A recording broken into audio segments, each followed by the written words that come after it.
ಮಹಾಕುಂಭಮೇಳದಲ್ಲಿ viral ಆದ ಈ IIT ಬಾಬಾ ಯಾರು? ಏರೋಸ್ಪೇಸ್ ಇಂಜಿನಿಯರ್ ನಾಗಾ ಸಾಧುವಾಗಿದ್ದು ಹೇಗೆ? ಐಐಟಿ ಟಾಪರ್ ವರ್ಷಕ್ಕೆ 36 ಲಕ್ಷ ರೂಪಾಯಿ ಸಂಬಳ ಬಿಟ್ಟು ಸನ್ಯಾಸಿಯಾದ್ರು. ವಿಡಿಯೋವನ್ನ ಶುರು ಮಾಡೋದಕ್ಕಿಂತ ಮುಂಚೆ ನಮ್ಮ ಸನಾತನ ಧರ್ಮದ ಹಬ್ಬ ಮಹಾಕುಂಭಮೇಳದ ಬಗ್ಗೆ ನಿಮ್ಮ ಅನಿಸಿಕೆ ಏನು ಅಂತ ಕಮೆಂಟ್ ಮಾಡಿ. ಹಾಗೂ ಈ ವಿಡಿಯೋಗೆ ಒಂದು ಲೈಕ್ ಕೊಡಿ. ಜೊತೆಗೆ ಈ ಐಐಟಿ ಬಾಬಾ ಬಗ್ಗೆ ನಿಮ್ಮ ಅನಿಸಿಕೆ ಏನು ಅಂತಲೂ ಕಮೆಂಟ್ ಮಾಡಿ. ಹಣೆ ಮೇಲೆ ಭಸ್ಮ, ಉದ್ದ ಕೂದಲು, ಕವಡೆ, ರುದ್ರಾಕ್ಷಿ ಧರಿಸಿ ಬಾಯಿ ತುಂಬಾ ನಗುವ ಈ ಬಾಬಾ ಹೆಸರು ಐಐಟಿ ಬಾಬಾ ಅಂತ. 144 ವರ್ಷಗಳ ಬಳಿಕ ಉತ್ತರ ಪ್ರದೇಶದ ಪ್ರಯಾಗ್ರಾಜ್ನಲ್ಲಿ ನಡೀತಾ ಇರುವ ಮಹಾಕುಂಭಮೇಳದ ಸೆಂಟರ್ ಆಫ್ ದಿ ಅಟ್ರಾಕ್ಷನ್ ಈ ಐಐಟಿ ಬಾಬಾ.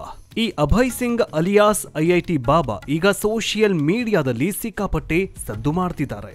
ಬರೋಬ್ಬರಿ ತಿಂಗಳಿಗೆ 3 ಲಕ್ಷ ರೂಪಾಯಿ ಬರೋ ಜಾಬ್ ಮತ್ತು 4 ವರ್ಷ ಪ್ರೀತಿಸಿದ್ದ ಹುಡುಗಿಯನ್ನ ಬಿಟ್ಟು ಆಧ್ಯಾತ್ಮಿಕತೆ ಕಡೆಗೆ ಮುಖ ಮಾಡಿದ ಈ ಐಐಟಿ ಬಾಬಾ ಲೈಫ್ ಜರ್ನಿ ಈಗ ಎಲ್ಲರ ಗಮನ ಸೆಳೆತಾಗಿದೆ. ಅಭಯ್ ಸಿಂಗ್ ಎಂಬ ಐಐಟಿ ಪದವೀಧರ ಸನ್ಯಾಸಿಯಾಗಿದ್ದಾದ್ರೂ ಹೇಗೆ? ಆಧ್ಯಾತ್ಮಿಕತೆ ಹಾದಿ ತುಳಿಯಲು ಕಾರಣ ಏನು? ಇವರ ಬಾಳಲ್ಲಿ ನಡೆದ ಅದೊಂದು ಘಟನೆ ಇವರನ್ನ ಸಾಧುವಾಗುವಂತೆ ಮಾಡ್ತಾ ಪೋಷಕರು ಕರೆದರೂ ಹೋಗಲು ನಿರಾಕರಿಸ್ತಾ ಇರುವ ಈ ಐಐಟಿ ಬಾಬಾ ಹಿಸ್ಟರಿ ಏನು ಅನ್ನೋದನ್ನ ಈ ವಿಡಿಯೋದಲ್ಲಿ ನೋಡೋಣ. ಮಹಾಕುಂಭಮೇಳದ ಹೊತ್ತಲ್ಲಿ ಐಐಟಿ ಬಾಬಾ ಭಾರೀ ಸದ್ದು ಮಾಡ್ತಾ ಇದ್ದಾರೆ. ಜೊತೆಗೆ ವೈರಲ್ ಆಗ್ತಿದ್ದಾರೆ. ವರ್ಷಕ್ಕೆ 36 ಲಕ್ಷ ರೂಪಾಯಿ ಪ್ಯಾಕೇಜ್ ಇರುವಂತಹ ಉದ್ಯೋಗ, ಭರವಸೆಯ ವೃತ್ತಿ ಜೀವನವನ್ನ ತೊರೆದು ಆಧ್ಯಾತ್ಮಿಕತೆ ಕಡೆಗೆ ಮುಖ ಮಾಡಿದ ಐಐಟಿ ಬಾಬಾ ಮೂಲತಃ ಹರಿಯಾಣದವರು. ಇವರ ಹೆಸರು ಅಭಯ್ ಸಿಂಗ್ ಅಂತ. 36 ವರ್ಷದ ಅಭಯ್ ಸಿಂಗ್ ತಮ್ಮ ಯುನೀಕ್ ಜರ್ನಿಗಿಂತ ಎಲ್ಲರಿಗಿಂತ ಭಿನ್ನವಾಗಿ ಕುಂಭಮೇಳದಲ್ಲಿ ಕಾಣಿಸಿಕೊಳ್ತಿದ್ದಾರೆ. ಚಿಕ್ಕಂದಿನಿಂದಲೂ ಆಧ್ಯಾತ್ಮಿಕತೆ ಒಲವು ಹೊಂದಿದ್ದ ಅಭಯ್ ಸಿಂಗ್ 3 ವರ್ಷಗಳ ಹಿಂದೆ ಸನ್ಯಾಸಿಯಾಗಿದ್ದಾರೆ. ಬಾಲ್ಯದಲ್ಲಿ ಮಾನಸಿಕ ಖಿನ್ನತೆಯಿಂದ ಬಳಲುತ್ತಿದ್ದ ಅಭಯ್ ಸಿಂಗ್ ಲೌಕಿಕ ಜೀವನವನ್ನೆಲ್ಲ ಬಿಟ್ಟು ದೈವದ ಹಾದಿಯಲ್ಲಿ ತುಳಿದಿದ್ದಾರೆ. ಅಭಯ್ ಸಿಂಗ್ ಹೇಳುವಂತೆ ಅವರ ಬಾಲ್ಯ ಜೀವನ ಅಷ್ಟೊಂದು ಸರಿಯಾಗಿರ್ಲಿಲ್ವಂತೆ. ಅವರ ತಂದೆ ತಾಯಿ ಯಾವಾಗಲೂ ಜಗಳ ಆಡೋದು ಅವರ ಮೇಲೆ ಭಾರೀ ಪರಿಣಾಮ ಬೀರ್ತಾ ಇತ್ತಂತೆ. ಆದರೂ ಕೂಡ ವಿದ್ಯಾಭ್ಯಾಸದಲ್ಲಿ ಮುಂದಿದ್ದ ಅಭಯ್ ಸಿಂಗ್ ಏರೋಸ್ಪೇಸ್ ಇಂಜಿನಿಯರಿಂಗ್ ಪದವಿಯನ್ನ ಪಡೆದಿದ್ರು. ಏರೋಸ್ಪೇಸ್ ಇಂಜಿನಿಯರಿಂಗ್ ಪದವಿ ಪಡೆದಿರೋದು ಕೂಡ ಮಹಾದೇವನ ದಯೆ ಅಂತ ಅಭಯ್ ಸಿಂಗ್ ಹೇಳ್ತಾರೆ.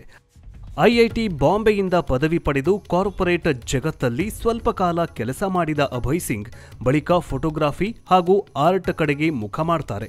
ಈ ಹೊತ್ತಲ್ಲಿ ಅವರನ್ನ ಆಧ್ಯಾತ್ಮಿಕ ಜಗತ್ತನ್ನ ಕೈ ಬೀಸಿ ಕರೆದಿದ್ದು ಅಂತಿಮವಾಗಿ ಭಕ್ತಿಯ ಜೀವನವನ್ನ ಅವರು ಆಯ್ಕೆ ಮಾಡಿಕೊಂಡಿದ್ದಾರೆ. ಐಐಟಿ ಬಾಂಬೆಯಲ್ಲಿ ಏರೋಸ್ಪೇಸ್ ಇಂಜಿನಿಯರಿಂಗ್ ಪದವಿ, ಡಿಸೈನ್ ಅಂಡ್ ವಿಜುವಲ್ ಕಮ್ಯುನಿಕೇಷನ್ನಲ್ಲಿ ಮಾಸ್ಟರ್ ಡಿಗ್ರಿಯನ್ನ ಪಡೆದುಕೊಂಡಿದ್ದಾರೆ. ಆದ್ದರಿಂದ ಅಭಯ್ ಸಿಂಗ್ ಐಐಟಿ ಬಾಬಾ ಆಗಿ ಫೇಮಸ್ ಆಗಿದ್ದಾರೆ. 2014ರಿಂದ 2022ರವರೆಗೆ ವಿವಿಧ ಸಂಸ್ಥೆಗಳ ವಿವಿಧ ಪ್ರಾಜೆಕ್ಟ್ಗಳಲ್ಲಿ ಐಐಟಿ ಬಾಬಾ ಕೆಲಸ ಮಾಡಿದ್ದು, ತಮ್ಮದೇ ಆದ ಗ್ರೇವಾಲ್ ಎಂಬ ಕಂಪನಿಯನ್ನ ಕೂಡ ಕಟ್ಟಿಕೊಂಡಿದ್ರು. ಓಯೋ ರೂಮ್ಸ್ ಸೇರಿ ಹಲವು ಪ್ರಮುಖ ಕಂಪನಿಗಳಿಗೆ ಬ್ರ್ಯಾಂಡ್ ಬಿಲ್ಡಿಂಗ್ ಮಾಡಿಕೊಟ್ಟಿದ್ರು. 2019ರಲ್ಲಿ ಕೆನಡಾಗೆ ಶಿಫ್ಟ್ ಆದ ಅಭಯ್ ಸಿಂಗ್ ಸುಮಾರು 3 ವರ್ಷಗಳ ಕಾಲ ಅಲ್ಲಿ ಕೆಲಸ ಮಾಡಿದ್ದಾರೆ. ಕೆನಡಾದಲ್ಲಿ ಅವರಿಗೆ ತಿಂಗಳಿಗೆ 3 ಲಕ್ಷ ರೂಪಾಯಿ ಸಂಬಳ ಆಗಿತ್ತು. ಅಂದ್ರೆ ವರ್ಷಕ್ಕೆ ಬರೋಬ್ಬರಿ 36 ಲಕ್ಷ ರೂಪಾಯಿ. ಇನ್ನು ಇದರ ಜೊತೆಗೆ 4 ವರ್ಷಗಳ ಕಾಲ ಒಂದು ಹುಡುಗಿಯನ್ನ ಪ್ರೀತಿಸಿದ್ದ ಅಭಯ್ ಸಿಂಗ್ ಮದುವೆಯಲ್ಲಿ ನಂಬಿಕೆಯನ್ನ ಕಳೆದುಕೊಂಡು ಆ ಹುಡುಗಿಯನ್ನ ಕೂಡ ದೂರ ಮಾಡಿಕೊಂಡ್ರು. ಇದಕ್ಕೆ ಅಭಯ್ ಸಿಂಗ್ ಅವರ ತಂದೆ ತಾಯಿ ಯಾವಾಗಲೂ ಜಗಳ ಆಡ್ತಾ ಇದ್ದದ್ದೇ ಕಾರಣವಂತೆ. ಇದನ್ನ ಸ್ವತಃ ಅಭಯ್ ಸಿಂಗ್ ಬಿಚ್ಚಿಟ್ಟಿದ್ದಾರೆ. ಅಭಯ್ ಸಿಂಗ್ ಕೆನಡಾದಿಂದ ಭಾರತಕ್ಕೆ ವಾಪಸ್ಸಾದಾಗ ಆಧ್ಯಾತ್ಮಿಕತೆಗೆ ಪ್ರಶಸ್ತವಾದ ಶಿಮ್ಲಾ, ಮಸೂರಿ ಹಾಗೂ ಧರ್ಮಶಾಲೆಗಳಲ್ಲಿಯೇ ಹೆಚ್ಚಿನ ಸಮಯವನ್ನ ಕಳೀತಾ ಇದ್ರಂತೆ. ಅದಾದ ಬಳಿಕ ಸನ್ಯಾಸಿಯಾಗಲು ತೀರ್ಮಾನವನ್ನ ಮಾಡ್ತಾರೆ ಅಭಯ್ ಸಿಂಗ್ ಅವರು. ಸನ್ಯಾಸಿಯಾಗಿರುವ ಅಭಯ್ ಸಿಂಗ್ ಮತ್ತೆ ಮನೆಗೆ ಬಂದದ್ದು ನಾರ್ಮಲ್ ಲೈಫ್ ಲೀಡ್ ಮಾಡಬೇಕು ಅಂತ ತಂದೆ ತಾಯಿ ಬಯಸಿದ್ದಾರೆ. ಮನೆಗೆ ಬರುವಂತೆ ಅಭಯ್ ಸಿಂಗ್ ತಾಯಿ ಅಂಗಲಾಚುತ್ತಿದ್ದಾರೆ. ಆದರೆ ಅಭಯ್ ಸಿಂಗ್ ಮಾತ್ರ ಆಧ್ಯಾತ್ಮಿಕತೆಯಲ್ಲಿಯೇ ಮುಂದುವರಿಯಲು ನಿರ್ಧಾರ ಮಾಡಿದ್ದಾರೆ. 6 ತಿಂಗಳ ಹಿಂದಿನವರೆಗೂ ತಂದೆ ಜೊತೆ ಅಭಯ್ ಸಿಂಗ್ ಸಂಪರ್ಕದಲ್ಲಿದ್ರು. ಆದರೆ ಮನೆಗೆ ವಾಪಸ್ ಆಗುವಂತೆ ಒತ್ತಡ ಹೆಚ್ಚಾದಾಗ ಎಲ್ಲ ಕಮ್ಯುನಿಕೇಷನ್ ಅನ್ನ ಐಐಟಿ ಬಾಬಾ ಕಟ್ ಮಾಡಿಕೊಂಡಿದ್ದು, ತಮಗೆ ಯಾವುದೇ ಕುಟುಂಬ ಇಲ್ಲ, ಕೇವಲ ಮಹಾದೇವ ಒಬ್ಬನೇ ಮಾತ್ರ ಇದ್ದಾನೆ ಅಂತ ಹೇಳ್ತಾರೆ. ಇನ್ನು ಮಹಾಕುಂಭಮೇಳದಲ್ಲಿ ಈ ಐಐಟಿ ಬಾಬಾ ಕಾಣಿಸ್ಕೊಳ್ತಾ ಇದ್ದಂತೆ ಸೋಷಿಯಲ್ ಮೀಡಿಯಾಗಳು, ನ್ಯೂಸ್ ಚಾನೆಲ್ಗಳು ಅವರ ಹಿಂದೆ ಬಿದ್ದಿದ್ದಾರೆ. ಅವರನ್ನ ಮಾತನಾಡಿಸಿ ಅವರಿಂದ ಹಲವಾರು ವಿಷಯಗಳನ್ನ ತಿಳಿದುಕೊಳ್ತಿದ್ದಾರೆ. ಅಲ್ಲದೆ ಎಲ್ಲಾ ಮಾಧ್ಯಮಗಳ ಪ್ರತಿನಿಧಿಗಳು ಕೇಳಿದ ಪ್ರಶ್ನೆಗಳಿಗೆ ಮುಕ್ತವಾಗಿ ಉತ್ತರ ಕೊಟ್ಟಿದ್ದಾರೆ. ಅಷ್ಟೇ ಅಲ್ಲದೆ ಅವರ ನಗು ನಿಜಕ್ಕೂ ನೋಡುಗರ ಕಷ್ಟವನ್ನ, ನೋವನ್ನ ನೀಗಿಸುತ್ತದೆ ಎಂತಂದ್ರೆ ತಪ್ಪಾಗ್ಲಿಕ್ಕಿಲ್ಲ.